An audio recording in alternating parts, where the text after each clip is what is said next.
13 seconds becomes 12.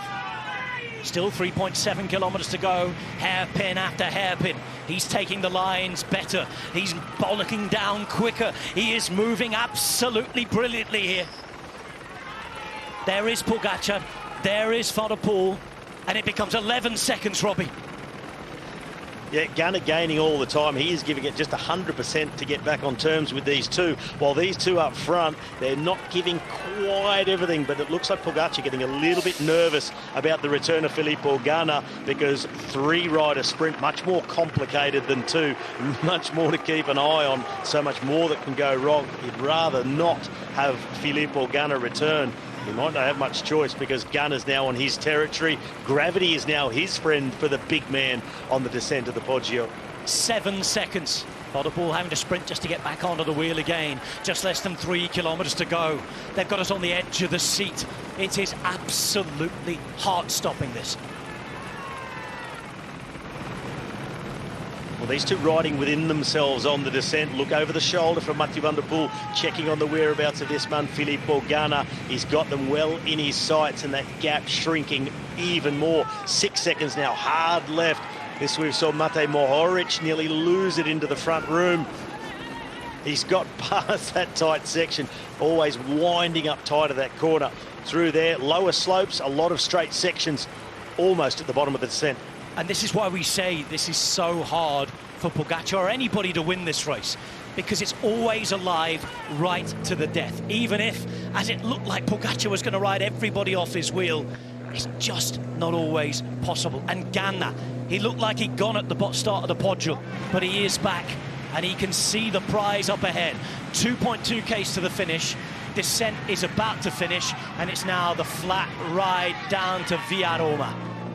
287 kilometers have been ridden, and at the end of it we are left with the current world champion, hoping to become the first man to win in the rainbow jersey for 42 years. The former world champion and winner here 2 years ago, Mathieu van der Poel, and behind them, the man who's been on the podium here, the Italian hero, the man who the locals want to see on the podium, Filippo Ganna, who has been the world time trial champion. 7 seconds is about to become 6. It does. 1.5 kilometers to go. Robbie, if they look at each other at the front, here's the man ready to pounce.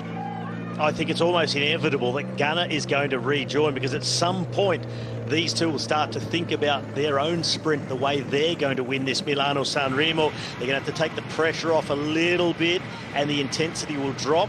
It won't with this man. Ganna was looking for just that, the slightest of hesitation between these two, and they start to think about how they're going to get victory, and he's going to be on them. That gap is even smaller. That's not 6, that's not 5, that's less than 3 seconds. Ganna is coming. Final kilometre in Sanremo. What are we watching? It's been the classics of classic. Classicissima. And they turn around the corner. Ganna's back. They slow up. It's a 3-up for the finale. The podium's here, but we do not know the order. The meters tick by. They're about to come into the finish straight. It's Van der Poel in the grey. In the white with the rainbow band, you have Pogacar, whose team lit it up on the Cipressa exactly as they wanted. It's been 6 hours, 22 minutes of not quite full gas battle, but certainly in the last hour, we have seen something special. We have been gifted a race, with Ganna now joining in that red, orange and fade to black on the left. Now then, who's going to go here?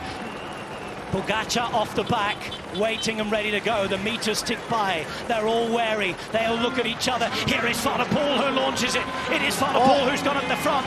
Pogacar's taken the position at the back, but can they get him back? It is Van der Poel going all the way at the minute. Van der Poel's still there. Ganna trying to come around him. Mathieu van der Poel's going to have it, and Mathieu van der Poel does it yet again. What on earth have we just seen? La Classicissima living right up to its name. This is cycling at its very best. Entertainment personified. Pure drama. And won by that monument's man, Mathieu van der Poel. Alpecin de Koning have won it 3 years in a row now. He led out the sprint, and Robbie, they could not get near him. 4th place is on the line in the meantime for those behind. Groves It's up Caden the middle. Groves through the centre. Michael Matthews on the right-hand side. Marnus Court, who's there as well. But it's Michael Matthews who takes 4th place.